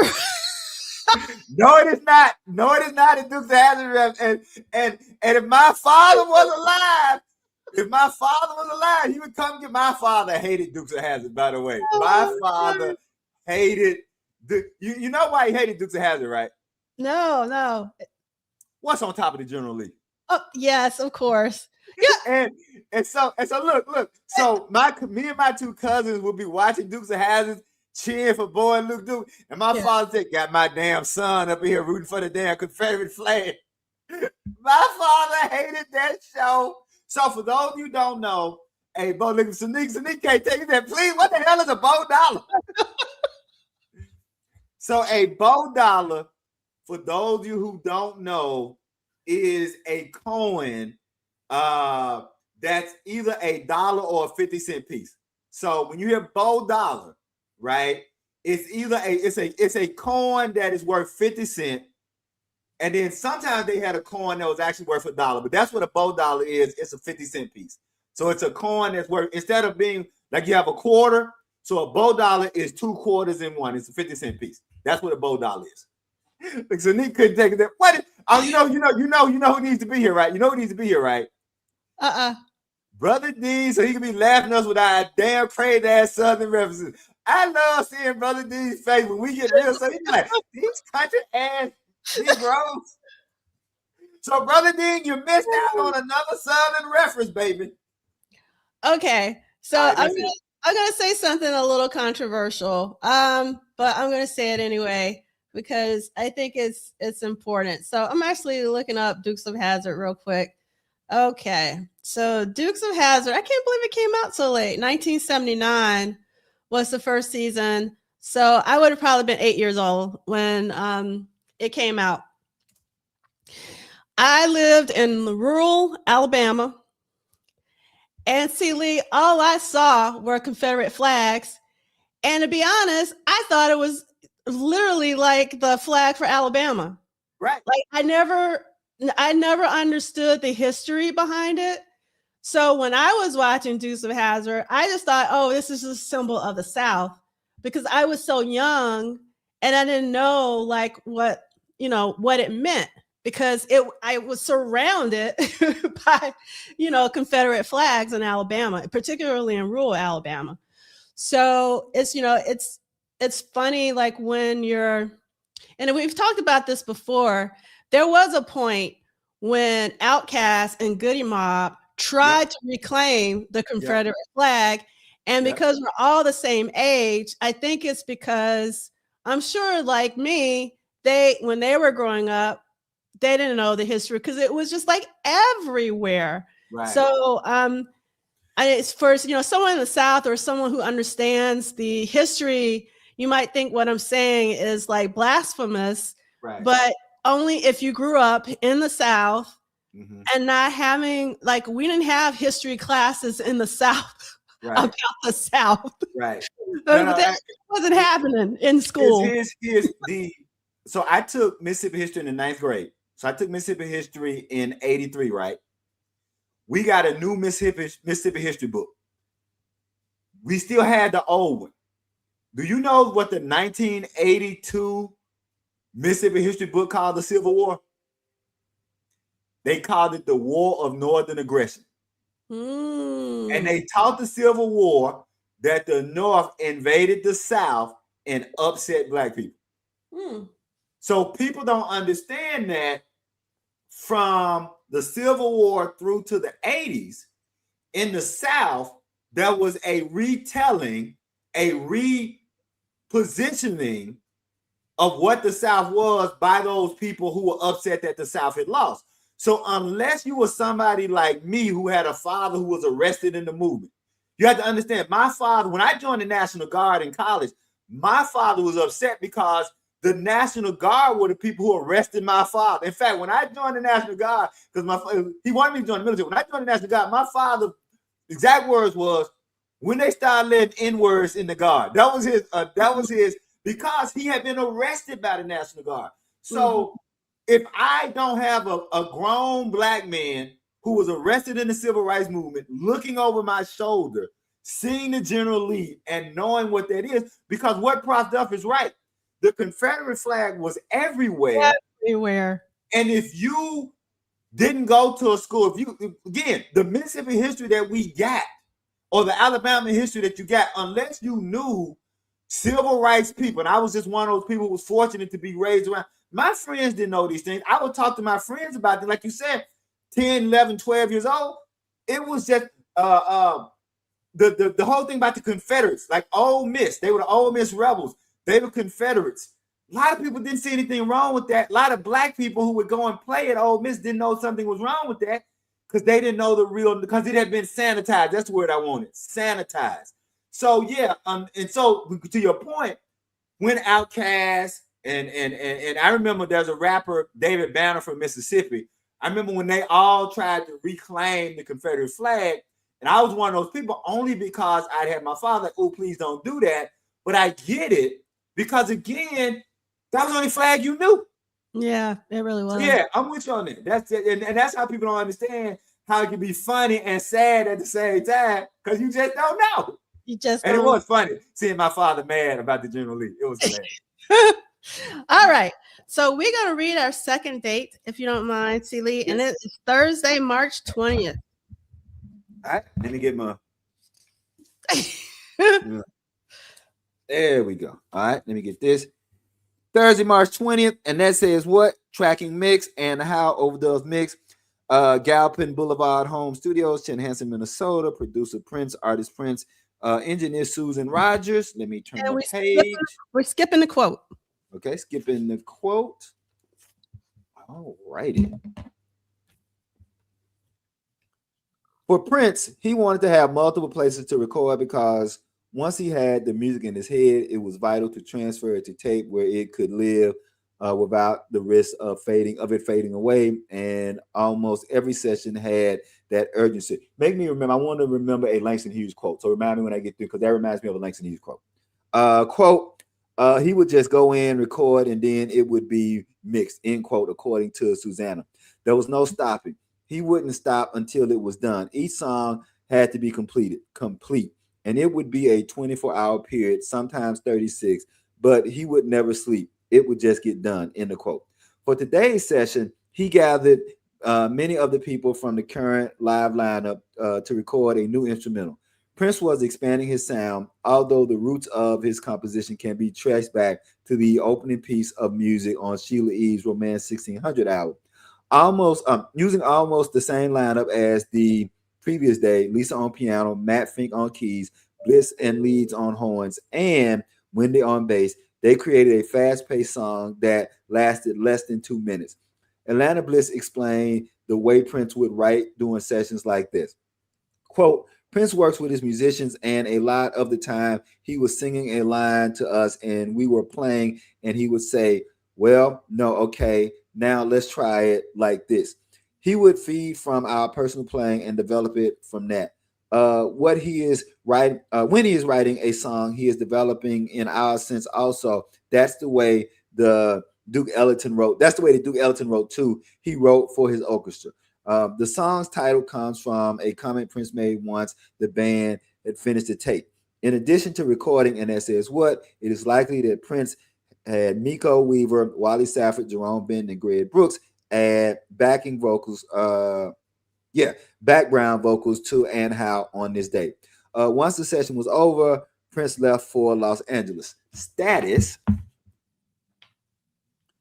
And That Says What, 1 minute 45 seconds, remained unreleased during his lifetime, but it was included in the Sound of Time Super Deluxe Edition in 2020.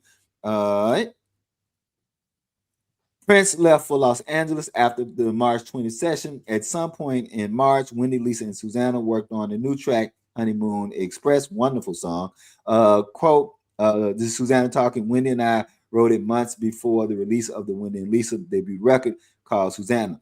In fact, this was a track that neither Wendy, Lisa, or myself would have known that in only a few months down the road would find its way on the first Wendy and Lisa record. Although he reportedly enjoyed Honeymoon Express, Prince decided not to release the song. So, two things. What's the thing I wanted to say? And How reminds me of light rockabilly. Although it's hard for me to say that because the only time I've heard it in the most god-awful bootleg I've ever heard in my life. So I've only heard And How in that god-awful bootleg. You said you wanted a Langston Hughes quote. Oh, yes. When the whole point of Prince writing down things or keeping studios around him. I was so glad when I was 17 and I heard Langston Hughes talking on a record. And he said, this is one of my favorite quotes about creating. Langston Hughes said that poems are like rainbows. They are beautiful creatures that leave you quickly. And the moment I heard that quote, I spent the rest of my life propped up walking around with a pad and a pen. I'd never go anywhere, but it was because at 17, I heard Langston Hughes say that. And he was right, because up to that point, I would have ideas and think, oh, I'll come to it later, and it would be gone forever. And I'll just end this with a little side note. I wrote a poem years ago.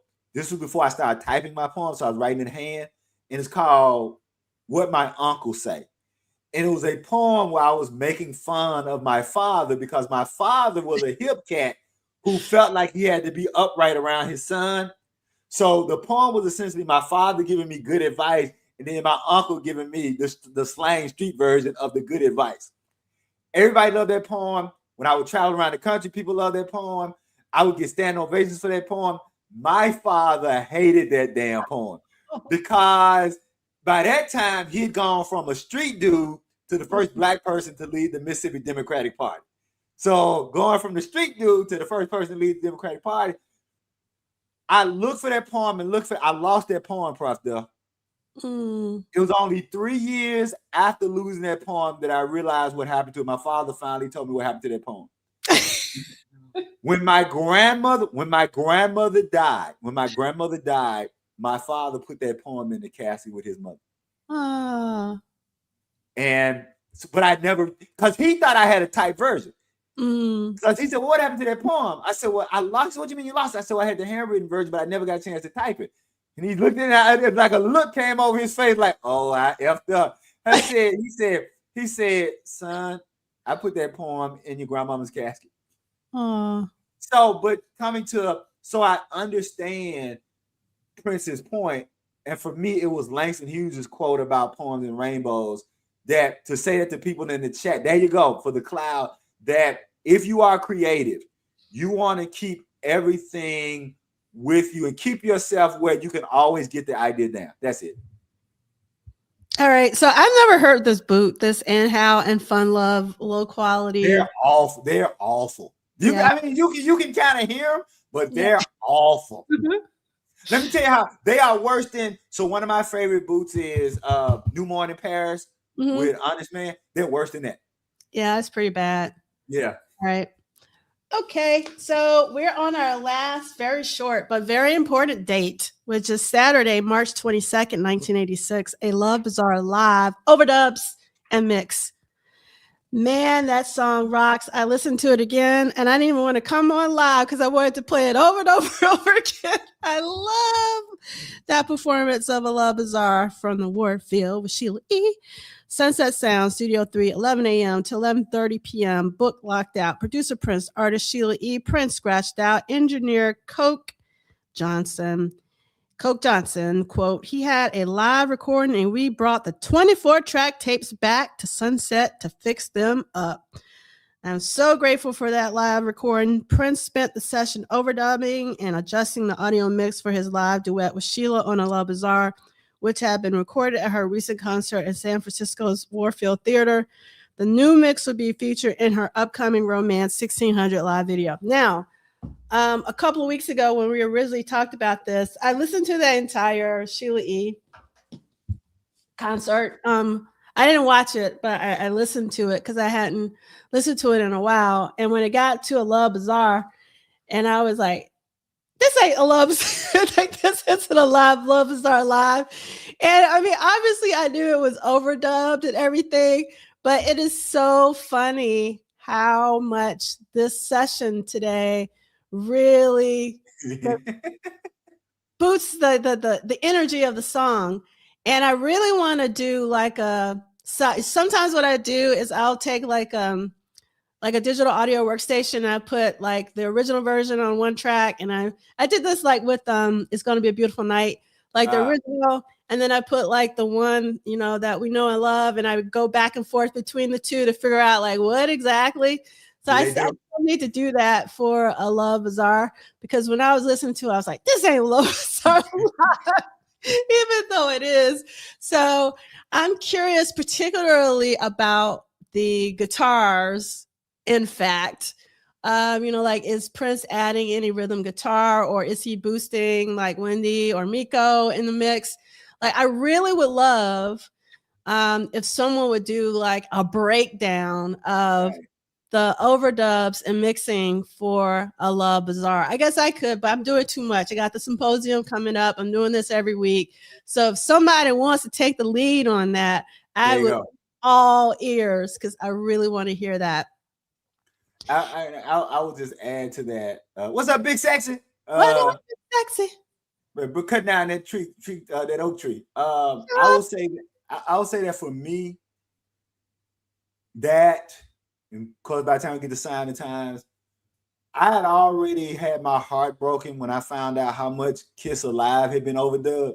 So, like, because you know, like, because I was much younger then, right? I was like, what? And, you know, and my uncles them, like, it was like they couldn't wait to tell me Santa was dead. Like, hey, you do know? Like, I was like, I mean, you know, and to this day, the one time nigga I think about my uncles, you should have seen how happy they were to tell me how much overdubbing was on the Kiss Alive album, right? So by the time I get to this and I get to Sign of Times, I'm not as heartbroken and that. But yeah, like you said, you do when you can compare them side by side. But I will say this. Sound quality notwithstanding, I think in these two with the Sign of Times, and I think that the integrity of what was done live holds up, if that makes sense. Say it again. That although they punched up some things, yeah, I think they stayed the integrity of that actual performance is still there, right? They didn't do some things to where it's no longer that performance, if that makes sense. No. So I'm cool with it if you punching up some stuff, but I still get the integrity of what you're selling me as this night or this thing. And that's what that was always cool for me. Yeah, indeed. All right, so we are almost to the end. How are we doing? We're doing great on time. All right. Kim is still out there. Yeah, Kim, we about to be due for 2 hours. Oh, we still got some time. So we're going to ride this out to 2 o'clock. All right. So far in 1986, Prince has had 38 studio sessions total. If I did my math right, I need somebody to be double checking behind me. And 18 new songs total. And this week, again, 3 new songs, And How, Power Fantastic, and That Says What. And you can see all the other songs. We started off this year with Love and Sex version 2. Tricky from Under the Cherry Moon at the time one, and then All the Flesh stuff and all that. Okay, so I just want to remind everyone, if you haven't had an opportunity to check out this fantastic fan edit by my frenemy, I'm just kidding, by the amazing Edgar Krauser, you can go to Crucial channel to watch it. I really love that edit. I really, really do. And for those of you who are going to be out in Los Angeles, I would love to be with you. Jerome is doing a 40th anniversary film screening of Under the Cherry Moon, hosted by Jerome and moderated by Dr. Funkenberry. And that is going to be on Friday, April 17th in Los Angeles. Also, Maite is doing a charity benefit. Also out in LA, I just found out about this, so I don't have much additional information, but it's a benefit for charities. Maite, and then on the East Coast, we are going to be celebrating Under the Cherry Moon and Parade for 3 days. And I am so thrilled to announce that Laura LaPuma will be talking to us about this particular era.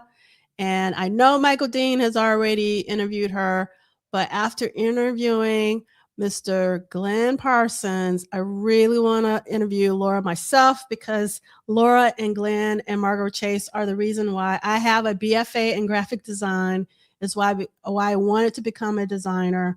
So this is a huge deal for me personally that she said yes. So I'm very excited about this conversation. So that's going to happen on Friday. And again, Friday is going to be all online, and this will be happening on YouTube. In fact, if you go to my YouTube channel at Polished Solid, it's at the top, so you can already set your calendar, reminder, notifications, and all of that. Hope that you'll join us for that conversation. And we'll have presentations from the amazing Edgar starting us off for the day. And yeah, and then we'll have a roundtable from our international peeps, including Lee Christian, who's also in the chat with us. So I'm very excited about our online day. And then on Saturday and Sunday, we will be in person in Brooklyn, but it will also be live streamed because several of you requested it, and I was able to raise the funds to make that happen. So it will be live streamed. And for those who will be in New York or in the Tri-City area, please come out and support Law. He will be performing at the Cutting Room. So if you want some live music to celebrate Prince and the symposium and all of that, he's doing his own thing to align with mine, which I'm so appreciative of.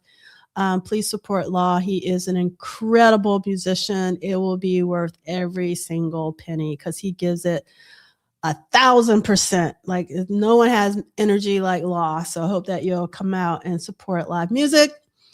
And then in May, Steve Park is going to be in conversation with Maite and B. Moore, also known as Baltimore, on May 5th at the Central Library. I cannot wait to get my hand on this book. There's also a deluxe version. So if you haven't pre-ordered, you might want to do that because a new photography. I love the photography books. So I'm really, really looking forward to this one. And there will be another Prince conference happening in Minneapolis. I don't have anything to do with this. So if you have any questions, please contact IC4PScontact@gmail.com, which stands for the International Center for Prince Studies. I really hate that I can't make this one because I have to run my another generative AI event for NYU at the same time. So I'm really bummed about that. And celebration will be happening that same week. And I don't know know if I haven't checked just to see if the early bird tickets are still on sale. I know that the VIP tickets were sold out, but the general admissions were still available, but I haven't checked that recently. So if someone can tell me, that would be great. And again, because this always happens, I know the VIP tickets are sold out for the early bird tickets, but for a while, there were still general admission tickets. So I don't know if that's still the case. So if anybody can do some Googles real quick and figure that out, that'd be great. And for those of you who were not with us at the beginning of the hour, because we got time, Kim, and that is because, you know what? I wonder if Steve Park's new book, I think definitely the deluxe version with the two volume set will definitely be as heavy as the Icon book, but the Icon book is very, very, very heavy. It's even heavier than Duane's book, so extremely heavy. The only book that why am I blanking? There's another Prince photo book that is just as large as the Icon book, but the photographer's name is escaping me, and I feel really bad about that. Thank you so much, Carol. So yes, there's still early bird sales for the general admission. So if you're thinking about it, I would suggest if you can swing it to go ahead and get it, because I think they're going to go up like $200 or something when the early bird is over. And so today we're celebrating 20 years of 3121.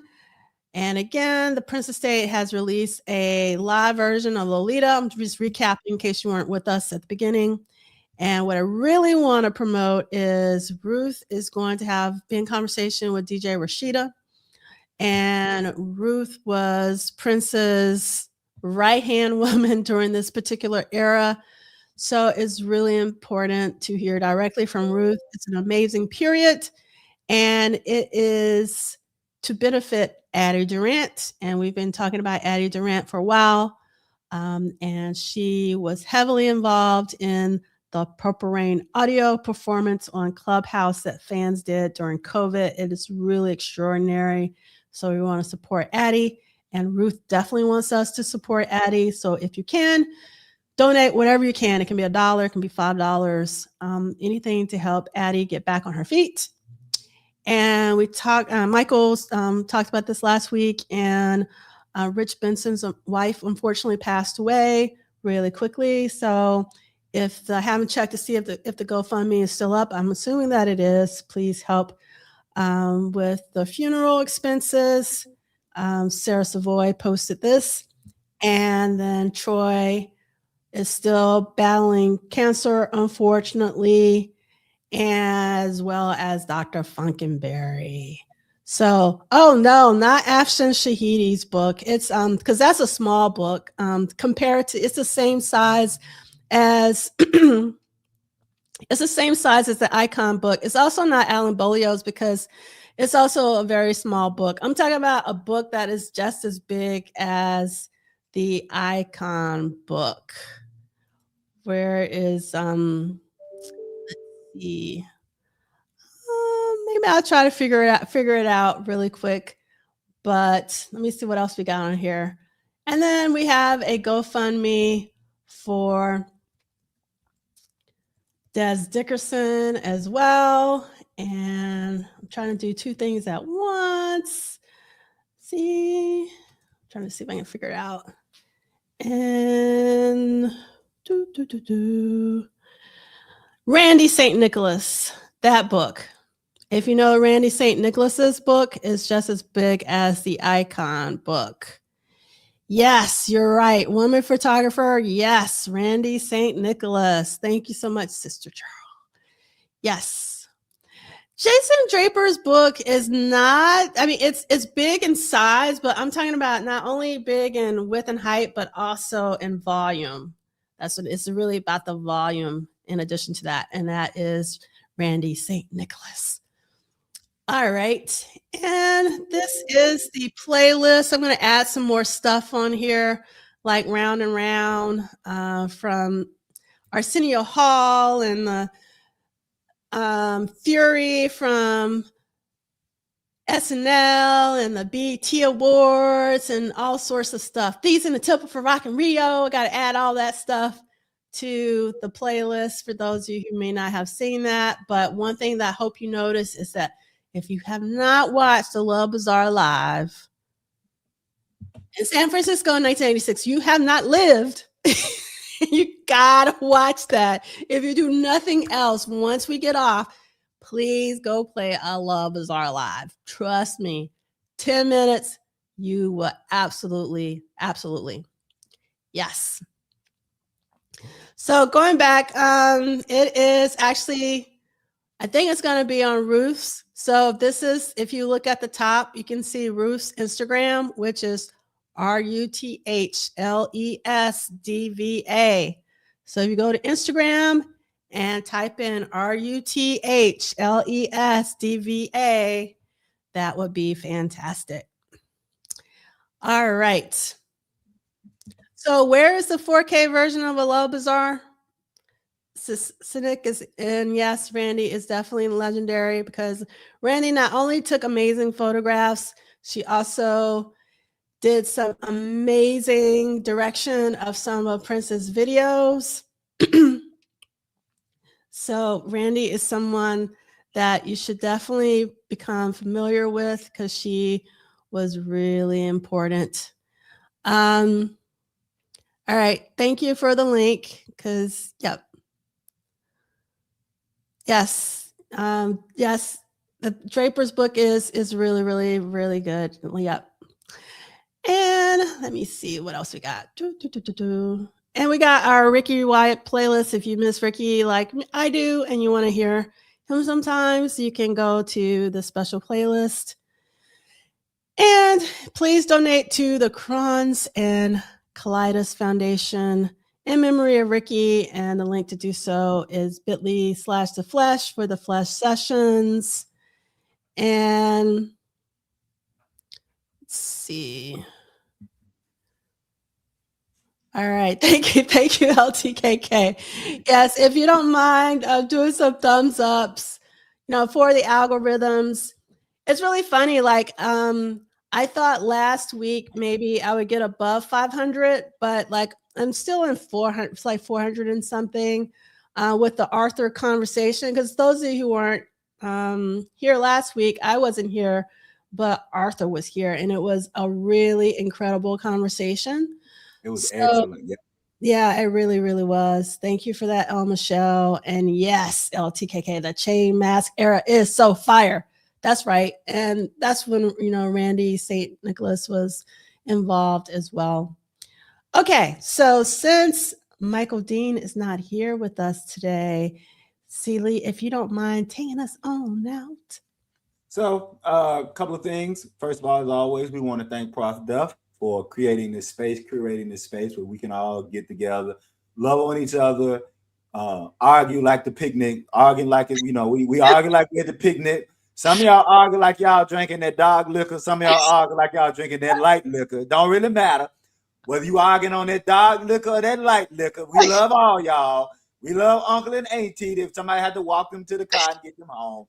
So you coming back to the next picnic, no matter who you cussed out at this picnic, you still, the same person cuss somebody out, they coming back to the next picnic. So don't act like you ain't coming back to the next picnic just because you cuss. Oh, just because somebody cuss you out, don't act like you ain't coming back. You coming back.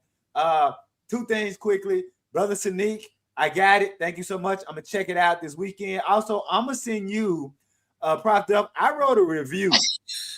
I wrote a review of Brother Sanique's Once Upon a Time in Minneapolis before I knew who Sanique was. And I'm so glad I gave it a review. So, Brother Sanique, you can know I wrote this in 2020 before I met you. You got an A review. So it wasn't because I knew you and like you. It was because you did great work on it. So I'm going to send that to you. I've been wanting to send that to you. And then also, if you guys have not seen Brother Dean's latest conversation on Podcast Juice, I forget the other brother's name, Prof. Duff, but what they do is they do like a versus. Okay. They do 80s Prince versus 90s Prince. And so Michael Dean does 80s Prince. The other brother does 90s Prince. And I'll tell you this, because I'm equally, like, I equally love 90s Prince with 80s Prince. I'm not one of those people who think that 80s Prince is so much better than 90s Prince. And I left this comment. Whoever the brother was, I think you would know him, because I think he come from like the music snobs with Brother Turnbull. Chris Lacey, I think maybe his name. I'm trying to remember. Yeah, Chris Lacey. You know, he's not involved with okay, music snobs. Okay, but he's a great journalist. Okay, good deal. So the 90 songs, and I put this down, the 90 songs that he chose, I probably wouldn't have chose half of them, but what I liked is the songs that he chose, you know, I love this. They focus on Prince's lyricism and his diversity. So if you just want to get a good breakdown of 80s Prince and 90s Prince, and not so much what's better, but why should we appreciate both, check out that. And it's not that long. It's like an hour and 30 minutes. So it's not like you have to be there forever. With that said, y'all know what I always say. Tell somebody that you love them, and hug somebody that you love. Tell somebody that you love them, and hug everybody that you love. Because as Prince say, we ain't got much time to be here, and you never know how long you're gonna be here. And so we too old to be having regrets about the shoulda, woulda, coulda. Hey, Brother Ted, good to see you in the chat. So after that, we thank you, Prof. Duff. We thank everybody in the chat. To steal Brother Turnbull's point, the chat is the reason we are here. Thank you, Brother Tudahl, for putting together this great work. And we'll see y'all at the picnic next week with your dog liquor or your white liquor and whoever you cussed out, because we almost halfway through. We'll see y'all next week. Bye.